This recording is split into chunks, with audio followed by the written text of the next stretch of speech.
ഞാൻ ഡോക്ടർ അൻഷിത. നമ്മൾ മസ്കറ്റിലാണ് റിസൈഡ് ചെയ്യുന്നത്. അപ്പോൾ നമ്മൾക്കൊരു 3 month മെറ്റേണിറ്റി ലീവിലാണ് ഞാൻ നാട്ടിൽ വന്നത് ഫോർ ഡെലിവറി ആൻഡ് പോസ്റ്റ്മോർട്ടം. അപ്പം ഡെലിവറി കഴിഞ്ഞ് ഒരു ഷോർട്ട് റിക്കവറി പ്ലാനാണ് ഉണ്ടായിരുന്നത്, because back to work join ചെയ്യാനുള്ളതുകൊണ്ട്. സോ നമ്മൾ അങ്ങനത്തെ ഒരു പ്ലേസ് നോക്കിയപ്പോഴാണ് എൻ്റെ മമ്മ ഇൻസ്റ്റഗ്രാം ത്രൂ ഷിഫ മെറ്റേണിറ്റിയിൽ കാണുന്നത്. സോ ഞാനൊരു ഫസ്റ്റ് ടൈം മോമാണ്.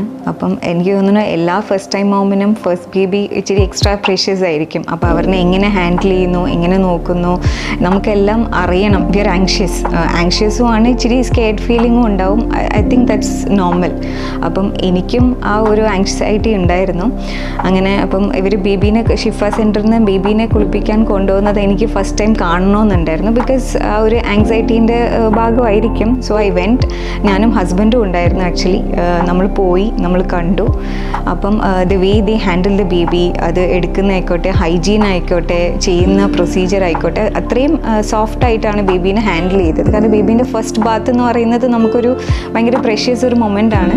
അപ്പോൾ അത് ആക്ച്വലി നമുക്ക് ഫീൽ ചെയ്തു. നമ്മൾ വീഡിയോ ഒക്കെ എടുത്തിട്ടാണ് വന്നത്. It was A very happy moment. അത് അങ്ങനെ ആക്കി തന്നത് ഐ തിങ്ക് അത് ഷിഫ മെറ്റേണിറ്റി സെൻറ്റർ ട്രെയിൻ ചെയ്തത് കൊണ്ടാണെന്നാണ് ഞാൻ വിശ്വസിക്കുന്നത്.